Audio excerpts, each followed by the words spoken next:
Buenas noches, Iglesia Laurel Maranata. Buenas noches. ¿Nos está escuchando bien? Buenas noches. Ahora sí.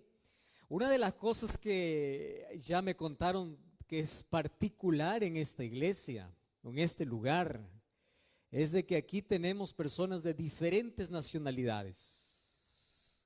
Salvadoreños, guatemaltecos, mexicanos, colombianos, ecuatorianos, venezolanos, aquí tienen un peruano. Y es lindo cuando nos juntamos sin importar allí el país, la bandera que nos divide, nos juntamos para propósitos nobles. Y estamos aquí para poder durante esta semana aprender de algo que va a cambiar la vida. Y es por eso que yo te voy a decir hoy que la mejor inversión del tiempo que hiciste hoy es estar aquí. Y la mejor decisión de este día, aparte de todas las que tú has tenido, es venir aquí. Y si estás en este lugar, tú no eres un visita, tú formas parte de esta familia. Y llegaste a este lugar para quedarte. Siéntete abrazado, bienvenido, y no solamente a ti, sino a todos nuestros amigos que están allí viendo esta programación en el país donde estén. Gracias allí por seguir esta transmisión. Te voy a invitar para que puedas compartir, para que nos puedas acompañar, ¿correcto? Y si quieres, coloca también tu pedido de oración aquí abajo y vamos a estar orando por ti. Esta iglesia tiene un lindo ministerio de oración que durante esta semana va a estar orando por ti. Así que gracias por acompañarnos, un grande abrazo para ti de esta cálida iglesia, de este lugar donde vamos a transmitir esta serie especial. Me gusta hablar de milagros, porque los milagros son rompimientos de las leyes naturales. Todo el mundo se esfuerza por tener un milagro en la vida, y algunos hacen cualquier sacrificio por un solo milagro. Si tú quieres conocer de cerca los grandes milagros en el ministerio de Jesús, hay un libro de la Biblia que es espectacular para hablar sobre los milagros de Jesús. Me encantan los milagros de Jesús, uno porque ni uno se repite. Una vez se encontró a un paralítico y lo sanó de un modo, a un ciego lo sanó de otro modo. Cada milagro en la vida es irrepetible. Y el mayor milagro que todos recibimos todos los días y el cual ignoramos es el milagro de la vida. Todos tenemos 24 horas, todos tenemos el mismo tiempo, todos disfrutamos oportunidades. Dios hace milagros, Dios no se cansa de hacer milagros. Si hay alguien que es especialista en milagros es Dios. Por eso cuando tú busques un milagro, no vayas al horóscopo, no vayas al astrólogo, no vayas al adivino, no vayas al hechicero, no vayas a una cruz, no vayas a una escultura. Si tú quieres un milagro, anda a Jesús, porque Él es especialista en hacer milagros. Y el libro de Juan me encanta porque narra el ministerio de Jesús en 7 grandes milagros. Es el único evangelio que se separa un poco de la narrativa de los otros, donde hablan sobre las enseñanzas. Juan también lo tiene. Habla de las parábolas, Juan también tiene algunas, pero el ministerio de Cristo es narrado de una forma espectacular y milagrosa en 7 milagros en el libro de Juan. Y de esos 7 milagros, el último milagro de todos está narrado en el capítulo 11. Tanto así que los teólogos especialistas dicen que es conocido como el mayor milagro de Jesús, es decir, el milagro más grande de Jesús. Probablemente tú ya recuerdas algún milagro, curación, recuerdas el milagro de la curación del cojo, del paralítico, del ciego. Jesús hace milagros, pero hay un milagro que es espectacular por el trasfondo de la historia. Tanto así que un capítulo de la Biblia entero está dedicado solamente para hablar de ese milagro. Y para levantarte más curiosidad todavía, este último milagro, a pesar de que fue el más asombroso, el más espectacular, el más grande, dividió a la gente en dos grupos. Algunos aceptaron a Jesús y otros planificaron ese mismo día crucificar a Jesús. ¿Cómo un milagro puede levantar emociones adversas? ¿Cómo es posible? Para ello tenemos que comprender el trasfondo de la historia. Y tú sabes que el milagro que vamos a hablar, no hoy, sino durante toda la semana, es considerado el mayor de todos. Y la historia comienza de una manera muy familiar. Tú sabes que el primer milagro de Jesús, narrado en Juan, lo hizo en un matrimonio, en las bodas de Caná. Y el último milagro asombroso de Jesús ocurrió también con una familia. Para que veas lo interesante que es para Dios la familia. Solo que este último milagro ocurre en una circunstancia no muy confortable. Vamos a la historia. Todos nosotros siempre tenemos un lugar donde nos sentimos confortables, nos sentimos bien, ¿verdad? Y es la casa no siempre de un familiar, a veces puede ser la casa de un amigo. Hay tanta proximidad, hay tanta confianza, que cada vez que llegas, tú sientes paz, sientes tranquilidad. No sientes que estás en casa de un extraño, sientes que estás en tu propia casa, ¿verdad?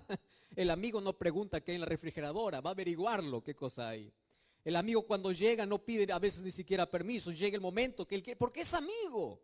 Y cuando tú llegas a la casa de un amigo, siempre hay cariño, hay atención y uno se siente en casa. En el ministerio de Jesús yo encuentro de que de todas las familias que Jesús visitaba, de toda la gente que le rodeaba, del pueblo que le seguía, había una familia especial para Jesús. Y esa familia estaba conformada por 3 personas. El primero de ellos era Lázaro, el segundo era Marta y el tercero era María. La historia dice que eran 3 hermanos. Tanto así que la Biblia menciona que Jesús amaba a esta familia. No quiere decir que Jesús no amaba a los demás. Lo que está diciendo Jesús es que Jesús se sentía tan bien llegando a aquella aldea donde estaba la familia de Lázaro, que era la aldea de Betania. Y cada vez que Jesús pasaba por esos lugares, no había manera de poder pasar sin posar, sin poder estar en la casa de esta familia. Sin embargo, mientras estemos en esta tierra, la tragedia llega para todos. ¿Es así o no? Llega para aquel que es bueno, llega para aquel que es malo, llega para aquel que es seguidor de Jesús, llega para aquel que no es seguidor de Jesús, llega para el culpable, llega para el inocente, llega para el joven, llega para el adulto, llega para todos. El pecado hizo que todos podamos experimentar algo que a nadie nos gusta, y es sufrimiento, porque no fuimos creados para sufrir. Y un día la enfermedad tocó la puerta de Lázaro, y quien salió a abrir la puerta fue el mismo Lázaro. Él enfermó. Ahora, yo me quedo pensando en la historia. Si yo soy amigo de Jesús, ¿yo debería preocuparme por mi enfermedad, sí o no? ¿Qué dicen ustedes? ¿Habría que preocuparse sí o no? Esa es la respuesta, ¿verdad? Si Jesús hace tanto milagro, si Jesús tiene tanto poder para hacer tanta maravilla, si yo soy amigo de Jesús y yo estoy enfermo, la reacción natural es, me preocupo. Porque yo tengo la solución, yo tengo a dónde ir, yo tengo a dónde correr, yo sé quién puede hacer ese milagro. Esa es la reacción normal. Sin embargo, la historia dice diferente. La historia dice que Lázaro cayó enfermo, Marta y María Yo no sé si acabaron todos los recursos, pero una de las cosas que todos los seres humanos tenemos en común es lo siguiente: buscamos a Jesús cuando todos los recursos humanos se han terminado. Y eso es una de las cosas extrañas que nos une a todos los seres humanos. Tienes a Dios, sabes que Él es poderoso, pero cuando te viene la tragedia, cuando te viene el mal, primero solucionas con tus manos. Y cuando ya no resulta con tus manos, ahora sí te acuerdas que tienes Dios. En la mayoría por lo menos ocurre eso. No fue diferente para esta familia. Tanto así que cuando Lázaro estaba gravemente, es decir, estaba en agonía, es decir, los diagnósticos del tiempo le habían dicho, ya no hay más solución. Allí esta familia envía un mensajero para Jesús y le dice así a Jesús. Ojo lo que dice Jesús: tu amigo Lázaro. Hoy vamos a leer el texto. El hombre o la familia al que tú amas está enfermo. Vamos a leer el texto. Vamos a Juan capítulo 11. Miren lo que dice, versículo 3. Juan 11:3. Dice así: mandaron las hermanas de Lázaro a decir a Jesús: Señor, está enfermo aquel a quien tú amas. Yo quiero que guarden esta expresión en su cabeza. ¿Quién enfermó? A quien Jesús amaba. Vamos al versículo 4. Al recibir la noticia, dice Jesús, esta enfermedad no es para muerte. Wow. Y dice así: es para la gloria de Dios. Guarden esa segunda expresión. La primera es el hombre a quien tú amas. Segunda expresión, gloria de Dios. Y el versículo 5 dice: Jesús amaba a Marta, a su hermana y Lázaro. No cierren todavía el capítulo. Vamos unos textos más abajo. Versículo 14. Entonces Jesús les dice a los discípulos, después de 2 días, Lázaro ha muerto. Versículo 15 dice así: y yo por esta causa me alegro. ¿Ustedes leyeron ese texto? Otra vez voy a repetir para que pueda crearnos más incógnita aún. Dice así: Lázaro ha muerto. Y Jesús dice: y por esa causa, por vuestra causa, me alegro de que yo no hubiese estado allá, para que ustedes puedan creer. Yo les dije que este sería el mayor milagro por algunos detalles. Y aquí aparecen los 3 primeros detalles y los 3 enigmas que esta noche tenemos que resolver. ¿Correcto? Los otros detalles vamos a verlo en el transcurso de la semana. Pero los 3 primeros enigmas son los siguientes. Primer enigma: ¿por qué Dios permite el sufrimiento en los hijos a quienes Él ama? Hace algún tiempo yo recibí una de las cartas o de los mensajes más extraordinarios, bien redactado, en la página que yo tengo de Facebook. Y decía así: pastor, yo solamente quiero que me responda una sola pregunta. Una sola. ¿Por qué Dios, si es amor y si es poderoso y si Él ama tanto a sus hijos, por qué Dios no protege por lo menos solamente a sus hijos? Está bien, a aquellos que reniegan contra Dios, aquellos que dan la espalda a Dios, aquellas personas que son malas, aquellas personas que no merecen, está bien que ellos sufran consecuencias del pecado, etc. Ahora, la pregunta es, dígame, ¿por qué Dios, siendo bueno, por qué por lo menos no dice: tú eres mi hijo, ven para acá? Bueno, tú puedes sufrir un poquito, espera, pero tú no vas a sufrir, ven para acá. ¿Por qué no los protege? Y ustedes saben que una de las mayores preguntas que se ha hecho la humanidad en toda la historia tiene que ver con el sufrimiento. A tal punto que el 70% de personas que dicen que no creen en Dios, ellos un día creyeron. Pero ¿por qué dejaron de creer en Dios? Porque no encontraron respuestas a la incógnita más grande que el ser humano tiene. ¿Por qué, si Dios me ama, permite que sufra? Tú puedes conversar con alguien que dice, yo odio a Dios, Dios no existe, Dios para mí no existe. Una de las cosas que me impresiona es lo siguiente: todos venimos a este mundo trayendo la huella de Dios en nuestra conciencia. Nunca te olvides eso. Y eso significa que todos los seres humanos venimos siendo creyentes. Todos. El ateísmo, el agnosticismo y todas las creencias que tienen que ver con ir en contra de Dios son cosas que el ser humano aprende en la vida son la respuesta que el ser humano encuentra en la vida ante las mayores preguntas que tiene. Entonces, ¿qué cosa piensa el ser humano? ¿Dónde está Dios? ¿Qué hizo Dios cuando mi padre murió? ¿Dónde está Dios cuando mi hija murió en un accidente? Hace algunos años yo estaba en una ciudad grande allá en Perú. Y allí yo me encontré con una de las historias más dramáticas que escuché ya en mi vida. Una de nuestras hermanas de iglesia un día fue a llevar a su hijita de 5 o 6 años, o ya sacarlo de la escuela para llevarlo para la casa. 5 años, imagínate.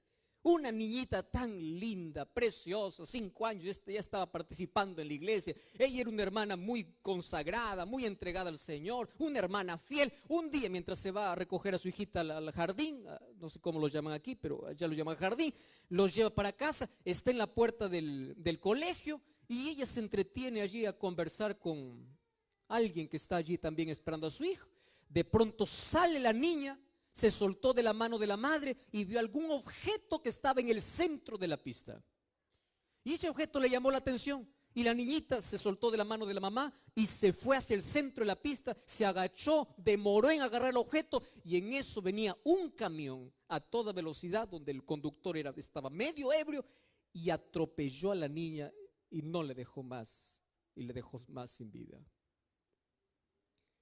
Quiero que imagines el grito desesperado de alguien que pierde a un ser querido en una tragedia como esta. Una cosa es perder a un ser querido cuando está enfermo, grave y sabe que en algún momento va a dejar. Ustedes saben que las personas que tienen a su familiar que ya está grave por mucho tiempo, ellos ya viven un luto en vida. Pero otra cosa es tener que enfrentar la tragedia de un momento a otro. Alguien sale, nunca más vuelve. Tú nunca le diste el último abrazo, nunca le diste el último beso. No arreglaste las cuentas con él. La tragedia llega. Ahora, ¿cómo poder explicar a esta mujer que Dios está al control aun cuando tragedias existen en el mundo? ¿Cómo? ¿Cómo poder explicar a alguien que acaba de vivir una tragedia de que Dios está allí? ¿Cómo? Y es por eso que ya desde la filosofía, muchos años incluso antes de Cristo, hubo un hombre llamado Epicurio, que él colocó una filosofía donde desafiaba la existencia de Dios. ¿Y saben qué cosa decía? Él decía así: Dios no puede ser amor y poder al mismo tiempo. Porque si Dios es amor, ¿por qué permite el sufrimiento? Quiere decir que no tiene poder. O si Dios es poderoso como para poder impedir toda la desgracia, es que no tiene amor. Puede ser que solamente tenga poder, pero no tenga amor. O puede ser que solamente tenga amor y no tiene poder. Porque la mayor pregunta que el ser humano se hace en la vida es: ¿dónde está Dios cuando lo malo sucede? Y escúchame una cosa. Cuando los seres humanos buscamos respuestas en el lugar incorrecto, terminamos odiando a Dios.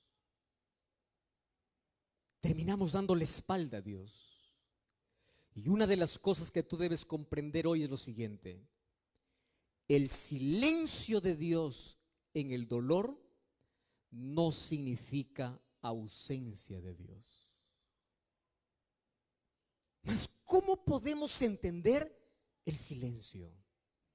Y una de las cosas que me impresiona del texto es que Jesús demora a propósito. A propósito, recibe la noticia y le dice así: bueno, vamos a esperar todavía un poquito más, ¿no? Recibe la noticia de que Lázaro está enfermo y él se queda un poco más, solo que allí comienza a dar una explicación sobre el porqué del sufrimiento. Primero, todos los seres humanos pasamos por el sufrimiento en esta vida. No importa la creencia, no importa el credo, no importa tu proximidad. Mientras estemos en este mundo, vamos a tener que enfrentar el dolor. El problema es, ¿por qué Dios lo permite? Y Jesús comienza diciendo: yo me voy a demorar un poquito, porque Él sabía lo que iba a suceder. Y Él dice: porque esta enfermedad no es para muerte, sino ¿para qué dice? Para la gloria de Dios. Repitan esa palabra. ¿Para qué dice? Esa es la parte más complicada todavía. Ahora, Jesús dice: esta enfermedad no es para muerte. Hago la pregunta: ¿Lázaro murió, sí o no? Sí murió. ¿Y por qué Jesús dice no es para muerte, sino es para la gloria? Queridos, aquí está la parte esencial de lo que tenemos que comprender hoy. Lo que para nosotros es muerte, para Dios puede significar otra cosa. Lo que para nosotros es tragedia, Dios lo puede transformar en bendición. Lo que para nosotros produce dolor puede tornarse en la mayor bendición de la vida. ¿Cómo? Ahora te explico. Mas Jesús dice que esto sea para la gloria de Dios. Y en esta noche yo quiero que todos podamos salir a casa pensando en 4 razones por las cuales Dios permite el sufrimiento. ¿Estás preparado? 4 razones. Aprende esas 4 razones que mañana me voy a preguntar nuevamente, ¿sí? Vamos a ir paso a paso y vamos a ver 4 razones para que cuando tú te enfrentes con la tragedia, cuando tú te enfrentes con el dolor, recuerdes por lo menos una de las 4 razones. Y eso te va a dar por lo menos alguna respuesta del por qué existe tanto dolor en este mundo. Primera razón. La primera razón es la siguiente: Dios nunca prometió en la Biblia que el ser humano viviría sin dolor mientras esté aquí en la tierra. Dios ha prometido un mundo nuevo sin dolor, pero no aquí. ¿Dónde? En el cielo. Mientras estemos aquí en la tierra, vamos a tener que sufrir. Y la Biblia dice, Salmos capítulo 46, Dios es nuestro amparo y fortaleza y es nuestro auxilio en medio de las tribulaciones. Préstame atención aquí. Tú vas a saber qué es auxilio de Dios cuando estés en medio. Es decir, cuando entres. Pastor, ¿y de dónde saca esa respuesta? Fíjate, las hermanas de Lázaro no le dicen a Jesús: ven porque tú nos prometiste que cuando alguien estaba enfermo, tú ibas a aparecer. ¿Así fue el mensaje de ellas? No, porque Jesús nunca prometió eso. Ellas dicen: el hombre o Lázaro a quien tú amas. ¿A qué cosa están apelando? Al amor de Jesús, no a la promesa de Jesús.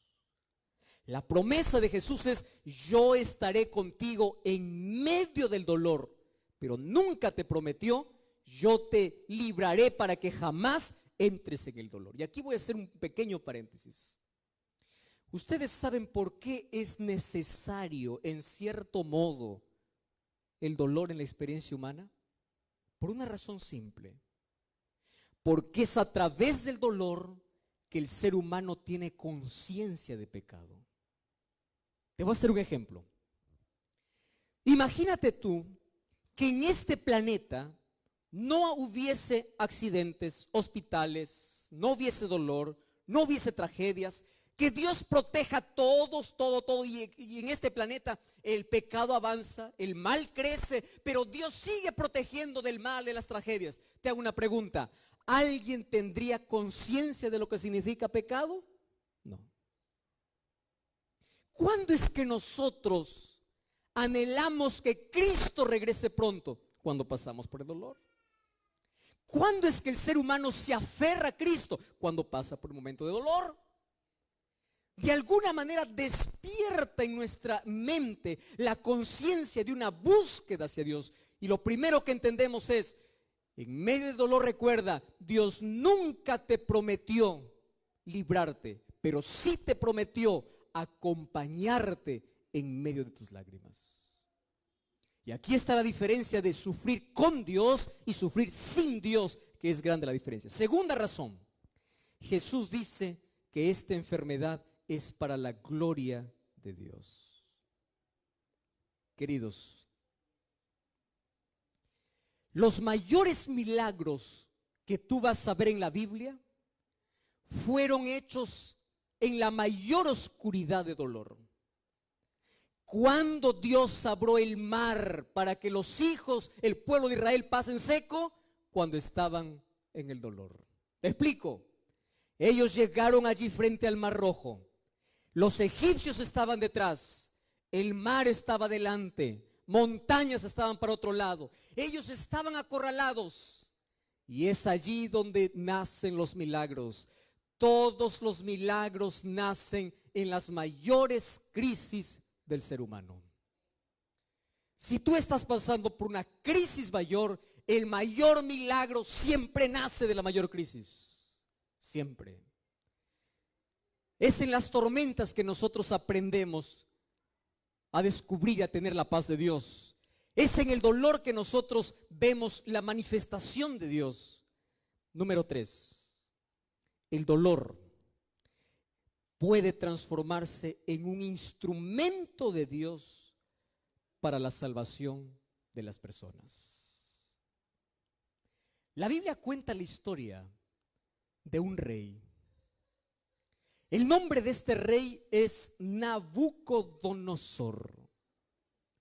Nabucodonosor tenía tanta comodidad. Tenía un palacio, era rey, tenía poder, tenía dinero, tenía ejército, tenía todo menos Dios. Y Dios siempre trató de buscar a Nabucodonosor y decir: hijo, tú tienes que humillarte, tu soberbia te va a hacer perder. Hijo, ¿hasta cuándo? Y Dios lo habló a través de milagros. Lo hizo a través de Daniel, lo hizo a través de los 3 amigos de Daniel. Dios se mostraba en cada momento de la vida. Pero Nabucodonosor parece que por un momento reconocía y luego se olvidaba. Lo que acontece con nosotros, ¿verdad? Alguien dice: pastor, ¿puedo orar? Claro, puedo orar. Y Dios hace el milagro y después que ocurre el milagro, tú te olvidas. Entonces Nabucodonosor empezó en ese juego con Dios. Hasta que un día una enfermedad llamada licantropía clínica, lo que hoy los médicos los llaman, los llevó a una degeneración o a una enfermedad mental que le obligó a dejar el palacio e irse a vivir con las bestias del campo. Ahora préstame atención aquí. Mientras estaba en el palacio, no reconoce a Dios. Mientras estaba en la pradera, levantó los ojos y reconoció a Dios. Aquello que el ser humano no aprende en la prosperidad, ¿sabes dónde lo aprende? En la adversidad. Lo que el ser humano no aprende en la prosperidad, lo aprende en la adversidad. Hace algún tiempo visité a una de sus hermanas de iglesia en un hospital. Cuando yo me acerqué, ella estaba en cáncer terminal, fase 3. Tenía apenas unos días más de vida, diagnosticada por todos los médicos y condenada por todos porque ella iba a morir. Cuando yo llegué para poder hablar con ella, una de las cosas que hacemos los pastores es siempre repetir promesas. Una de las cosas que hacemos es orar, pedir un milagro de Dios. Mas cuando yo me acerqué a ella, me dice: pastor, qué bueno que me has visitado. Y antes de que usted pueda orar, pueda abrir la Biblia, pueda hacer lo que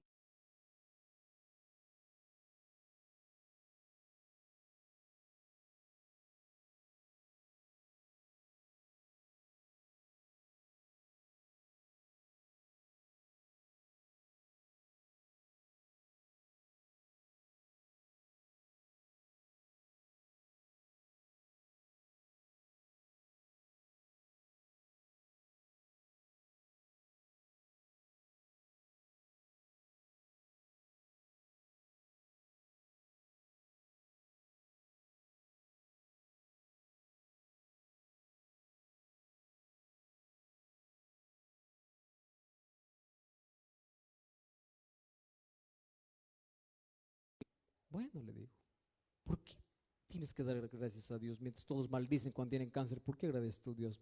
Agradeces por el cáncer. Y ella me dijo una de las verdades que todos los seres humanos nos cuesta entender en la vida. Ella me dice así: mire, pastor, cuando yo no tenía cáncer, yo jugaba con Dios. Iba a la iglesia, no tenía comunión, era una cristiana de un día a la semana, tenía una doble vida. Cuando yo no tenía cáncer, tenía conciencia de Dios.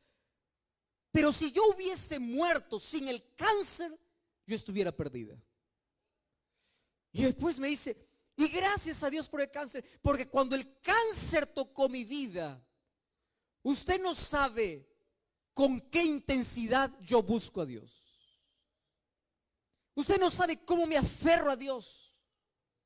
Cuando yo no tenía cáncer, todos los días abría los ojos y yo pensaba que la vida era un derecho que tenía que recibir de Dios porque Dios estaba obligado a darme la vida. Pero ahora que tengo cáncer y sé que voy a morir, cada día que despierto, digo gracias Señor porque un día más es un milagro. Cuando yo no tenía cáncer, no tenía la necesidad que hoy tengo de Dios. Y sabe una cosa, pastor, yo agradezco a Dios por el cáncer, porque si hoy muero con este cáncer, yo estoy preparada porque sé que cuando Jesús venga voy a resucitar. ¿Cómo es que una tragedia de la vida puede convertirse en la mayor bendición para el ser humano? Escúchame lo que voy a decirte ahora. Porque a veces el sufrimiento es el micrófono de Dios para decirte: yo te amo. Aquello que nosotros no escuchamos cuando Jesús susurra, aquello que nosotros no escuchamos cuando Jesús nos habla, el micrófono y el parlante que Dios usa para decirte: te estoy perdiendo y no te quiero perdido, yo te quiero aquí, es el sufrimiento. Miles de personas en este mundo levantaron los ojos al cielo en las mayores crisis de la vida. Cuando perdieron todo, cuando creyeron que ya no tenían más nada en la vida y vieron de que era Dios lo único que tenían. Y es allí donde se aferraron del brazo poderoso de Dios. Yo te hago una pregunta. ¿Qué harías tú? Escúchame aquí. Si tú eres padre o eres madre, ¿qué harías tú si tú supieras que mañana tu hijo o tu hija, cuando sale de la casa, nunca más va a regresar porque un carro le va a atropellar? ¿Qué harías tú para evitar su muerte? Dime lo que harías. ¿No te pararías en la puerta en la mañana? ¿No le suplicarías y le dijeras: por favor no salgas? ¿No te cuadrarías en medio para decir: yo no te dejo salir? ¿No levantarías la voz para decir: yo soy tu padre, yo soy tu madre, no quiero dejarte salir? ¿Cuál sería el último recurso que tú usarías para evitar la muerte de tu hijo? El castigo. El último recurso. Por amor. A veces Dios usa el sufrimiento para decirte: hijo, prefiero verte sin una pierna aquí que no verte en el cielo. Prefiero que un momento pierdas todo aquí, pero que no pierdas tu vida. Prefiero que aquí puedas experimentar alguna cosa que despierte tu necesidad de mí a perderte. Y aun cuando en el sufrimiento ignoras y te alejas de Dios, en lugar de aferrarte a Dios, recuerda que Dios usó un megáfono, un micrófono para decirte: yo te quiero a mi lado. Las mayores crisis de la vida son las mayores oportunidades que Dios tiene para mostrar su poder en la vida. Y Dios puede revertir cualquier situación, porque Él está dispuesto a hacer milagros. Yo te dije que había 4 razones y voy a la última razón. ¿Sabes cuál es la 4ª razón? Dios permite el sufrimiento porque el sufrimiento es el único medio que algunos entienden para pulir su carácter. Te voy a explicar así. En la Biblia yo encuentro a un hombre grande al cual yo admiro mucho y se llama Pablo. El gran predicador, el mayor evangelista que Dios ya tuvo en el Nuevo Testamento. Un hombre usado por Dios. Un día, cuando yo voy al libro de Segunda de Corintios, fíjate lo que dice Segunda de Corintios, capítulo 12, versículo 7. Mira lo que dice aquí. Segunda de Corintios 12, 7. Dice así: y para que no me ensoberbezca con la grandeza de las revelaciones, Dios me puso una espina en la carne, un mensajero de Satanás, para que me abofetee a fin de que yo no me exalte. Versículo 8. Por esta causa he pedido 3 veces a Dios que quite esa espina de mi carne. Pero Él me dice: bástate mi gracia, porque mi poder se perfecciona en la debilidad. De buena voluntad, Él dice: yo me gloriaré en el dolor.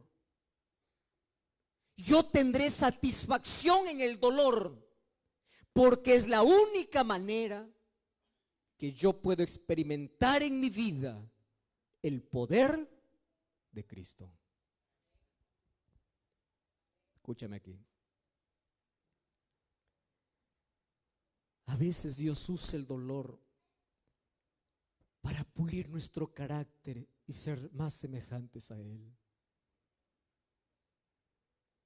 ¿Por qué Dios no le quitó el dolor de la vida de uno de los mayores apóstoles que tuvo la iglesia? Porque Dios sabía que si le quitaba, él perdería el poder de Dios. ¿Sabes cuándo tenemos más poder? Cuando aprendemos a depender de Dios. ¿Y sabes cuándo aprendemos a depender de Dios? Cuando la noche llega a nuestra vida. Yo escuché hace algún tiempo una ilustración muy interesante. El dolor es como el fuego para pulir el carácter. Y él decía así: existen 2 tipos de personas en este mundo. Unos que son como el oro y otros que son como madera seca.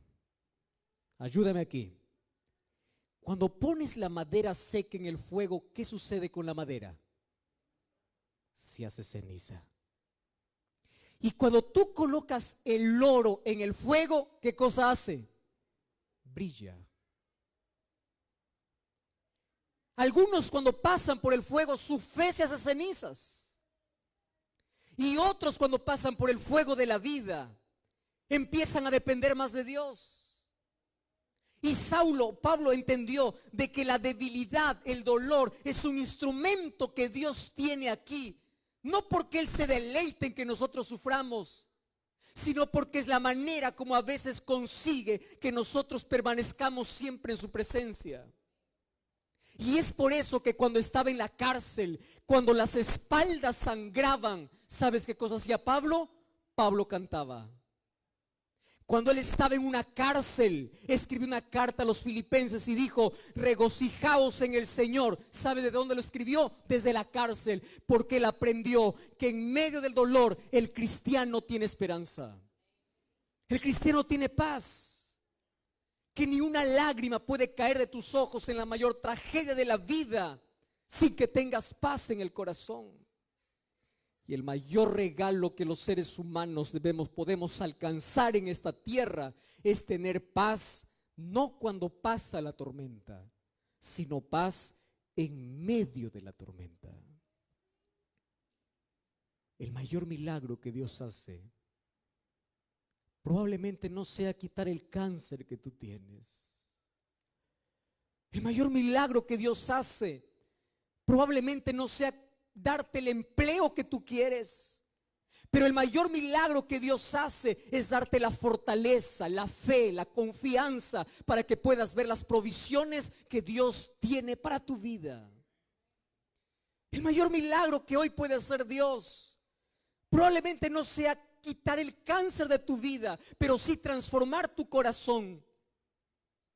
El mayor milagro es sacar tu vida de la ruina del pecado para una vida construida para el reino de los cielos.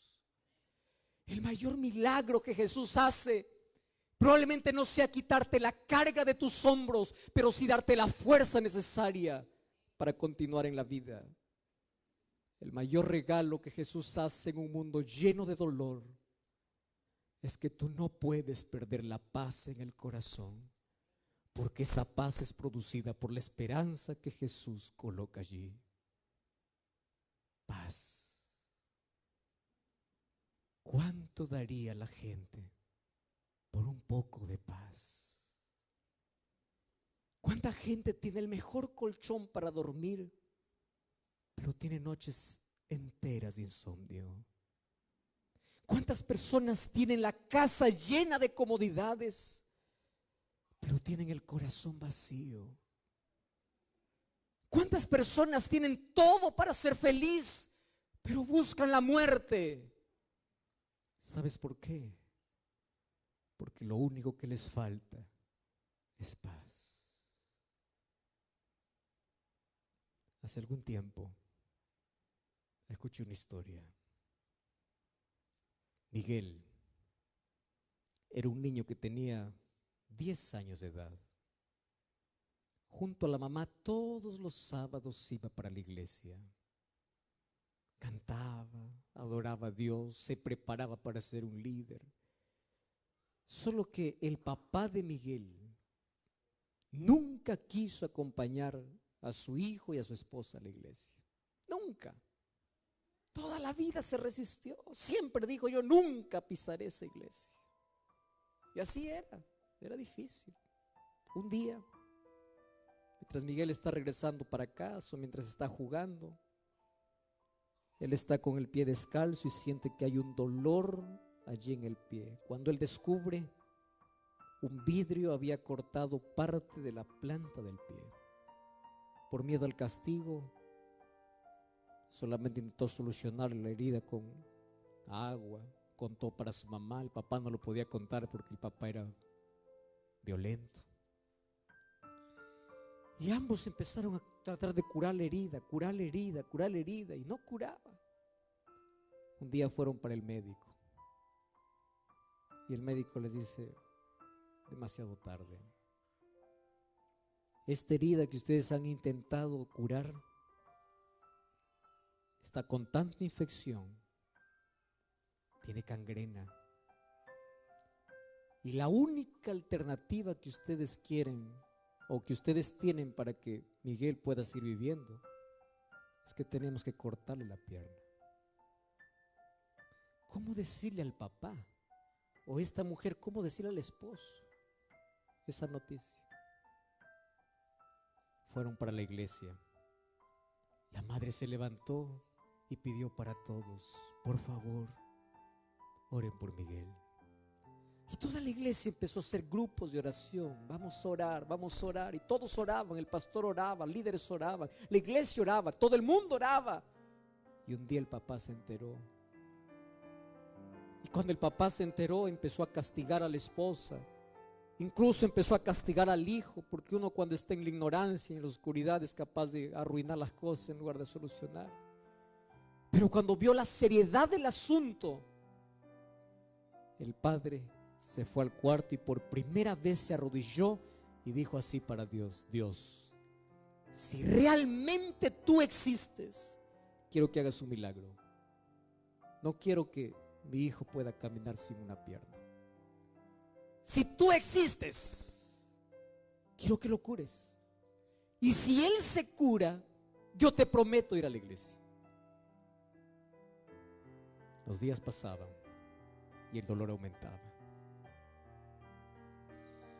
Y a veces Jesús nos llega cuando queremos. a veces parece que llega tarde. Y un día tuvieron que amputar la pierna de Miguel. Solo que cuando estaban haciendo los análisis para amputar la pierna, descubrieron que Miguel tenía diabetes. Y no podría cerrar aquella herida fácilmente. La desesperación empezó a entrar en toda la familia. Y la iglesia continuaba orando. Señor, haz un milagro. Las hermanas de Lázaro fueron para Jesús diciendo: Señor, a quien tú amas está enfermo. Y parece que Dios tarda. Parece que no llega. Y un día estaba tan grave Miguel que fue para el hospital y se dio cuenta que estaba perdiendo también la visión. No tenía una pierna y su visión estaba terminándose. Ahora el padre, como nunca oraba y decía: Dios, solo quiero un milagro, sana a mi hijo. Porque si tú sanas a mi hijo, yo te prometo, yo voy a ir a la iglesia con mi hijo, yo te voy a servir. Señor, sana a mi hijo. Pasó un mes más y Miguel no sanó. En un mes más, Miguel murió. ¿Cómo entender la respuesta de Dios? ¿Acaso la iglesia no oraba? ¿Acaso la familia no oraba? ¿Acaso el padre no pidió una evidencia para que Dios pueda hacer un milagro en la vida de su hijo? Dios podía. Pero a veces parece que Jesús llega tarde. Parece. Cuando Él murió, estaban haciendo todos los preparativos para ese funeral. El padre llamó al pastor. Le dice: pastor, quiero hablar con usted urgente. Y el pastor, cuando recibió la llamada, dijo: Señor, ¿ahora qué le voy a decir? La oración no tiene poder. ¿Dónde está ese Dios de milagros? ¿Dónde está ese Dios que predico, ese Dios que abre el mar, ese Dios que cura ciegos, ese Dios que levanta enfermos, ese Dios que hace lo imposible? ¿Dónde está ese Dios? Señor, ¿qué le voy a decir? Mientras se dirigía allí a la casa del Padre, estaba con respuestas, fabricando en la cabeza para dar una explicación a lo que no tiene explicación. Cuando llegó a la casa, el Padre abrió la puerta. El Hijo estaba allí en un féretro. Y el Padre por primera vez abraza al pastor y le dice: pastor, yo quiero ser bautizado. Y eso hizo entrar en shock al pastor, porque una de las primeras preguntas que el pastor esperaba es: ¿dónde estaba Dios cuando yo oré? ¿Por qué Dios no sanó a mi hijo? Y una de las primeras cosas que escuchó del padre es: pastor, yo quiero ser bautizado. Y el pastor le mira al hombre y le dice: mire, yo entiendo que está pasando por una tragedia. No, pastor, yo quiero ser bautizado. Pero, ¿qué sucedió? Si tú oraste para que Dios haga un milagro y Dios no lo hizo, y ahora quieres rendirte a Jesús. Cuando tu hijo estaba enfermo, tú no le acompañaste a la iglesia y ahora quieres ir a Jesús. Y el hombre miró los ojos del pastor y le dijo así: sí, pastor.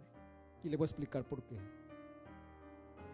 Porque yo estuve en los últimos minutos de vida de mi hijo. Yo estuve con él. Mi hijo estaba sin pierna. Mi hijo no veía nada. Y aún así agarraba mi mano y decía: papá, yo te quiero en el cielo. Aunque él no podía ver, él cantaba. Aunque él no podía caminar, él oraba. Pastor, yo nunca vi en mi vida a un hombre, a un muchacho que estaba muriendo, teniendo tanta paz en su vida. Entonces yo dije así: si eso es lo que Dios hace, de colocar paz aún en el corazón más agonizante, yo quiero tener esa paz. Y aunque mi hijo murió, yo quiero entregarme, porque yo quiero tener la misma paz que mi hijo tenía en las horas más difíciles de su vida. Querido, la mayor promesa de Dios es: yo estaré contigo en medio de tus lágrimas. Aun cuando no tengas todas las respuestas, confía en aquel que sabe todas tus preguntas. Aun cuando la noche sea más oscura en la vida, aun cuando Jesús parece que demore en venir, no te desesperes, porque el mayor milagro está a punto de acontecer. Si los milagros no vienen como tú quieres, es porque Dios tiene un milagro mayor para ti. Dios no sanó a Lázaro porque tuvo un mejor milagro, el milagro de la resurrección. Puede ser de que Dios no pueda cumplir tus deseos hoy como tú quieres, pero Dios hoy puede cambiar tu vida. Y eso es el mayor milagro que puede hacer, de salvarte del pecado para una eternidad con Jesús. En esta noche, en el nombre de Dios, yo te voy a hacer una invitación. Yo sé que aquí esta noche hay tantas personas que tienen diferentes historias, y yo no conozco tu historia, pero hay alguien que sí lo sabe. Yo no conozco tu nombre, pero hay alguien que sí sabe aún desde antes que nacieras. Yo no conozco tu drama, no conozco tu pedido, no conozco cuál es el milagro que quieres, pero hay un Dios que quiere hacer el mayor milagro en ti. ¿Y sabes cuál es el grande milagro que Dios quiere hacer hoy? Es colocar su paz en tu corazón. Porque cuando tú tienes paz, puedes enfrentar la vida de manera diferente. Y la única manera de que puedas tener paz en el corazón es cuando tienes a Cristo en el corazón. Por eso, en el nombre de Jesús, yo no sé si tú estás pasando por un problema o piensas que Jesús llegó tarde. Aférrate a Cristo y dile: Jesús, yo quiero paz. Es todo lo que necesito, yo quiero paz. Y esta noche podrás salir diferente, con ese milagro de tener serenidad para enfrentar la vida con otros ojos. Y aunque yo no te conozco, pero si tú sabes que esta noche necesitas la paz de Jesús, quiero que te levantes donde estás, porque yo quiero orar por ti. No sé quién eres, mas yo solo quiero saber: hay una persona aquí que necesita tener la paz de Jesús. Amén. Dios te bendiga. Puedes venir aquí. Ven aquí. Ven ahora. Si tú estás al lado de alguien que sabe que necesita esa paz, acompáñale y ven. Ven ahora. Y aunque no entiendas todas las respuestas o no tengas todas las respuestas, ven aquel que sí las conoce. Pero entrégate a Jesús. Qué lindo. Dios te bendiga. Ven más acá, por favor. Ven. Ven. El mayor milagro que Jesús quiere hacer hoy es colocar aquella paz que solamente Él puede dar. No te quedes allí, porque hoy puedes salir con Jesús en el corazón. Yo voy a invitar aquí al grupo que venga a cantar. Y mientras ellos van a cantar, yo voy a estar orando por ti que estás sentado. Levántate y ven. Ven a recibir el abrazo de Jesús. El abrazo de paz. El abrazo de bienvenida. El abrazo que solamente recibe aquel que espera este grande milagro. Escucha mientras está cantando esta linda música. Y te voy a invitar para que tú vengas mientras yo voy a estar orando por ti.